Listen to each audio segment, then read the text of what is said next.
At this point, we have the filling production information set up in the WIP. What we're going to need to do now is create a separate spice WIP from the formula. Now, production needs a separate WIP for the spice, separate from the filling as a whole. That's a little different than how the product development formulas are set up, so that's why we need to create a new filling WIP. So the first thing that you're going to do is go ahead and hit Get Formula Bomb. This is going to pull over all of the ingredient information and amounts, sequence, steps, everything from your filling formula. So the next thing you're going to do is create a new WIP. You need a new WIP for the spice. So as a shortcut, you can always create a new item, master item, just on any one that you're already working on. Same procedure. The item master will come up and you want to classify it, in this case, as a WIP. Okay, we're going to name it. Again, this name is a placeholder that will get filled in a little later by costing. So this is there. Under item type, we can go ahead and put mixture for the spices. And the formula in the recipe is not needed in this case.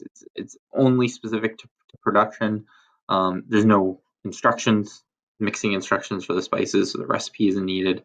You can check off the qualifying information here for the spices and go ahead and click organic. Next thing you're going to do is go ahead and use this as a reference to pull over your spices.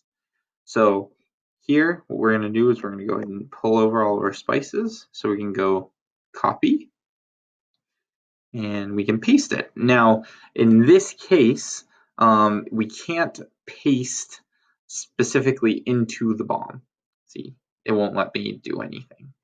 So what we're going to do, we're going to save it, make sure it has an item number, and we're just going to put a little placeholder bomb item here so we can paste the information that we're going to end up deleting.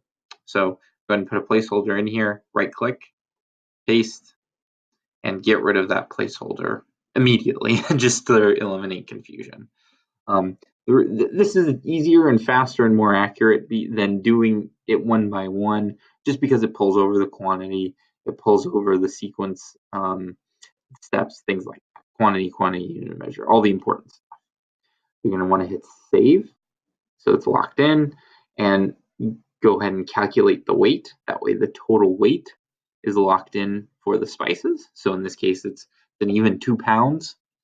And at this point, everything that production needs is ready to go for the spice WIP, and they'll be able to reference it via the WIP item reports.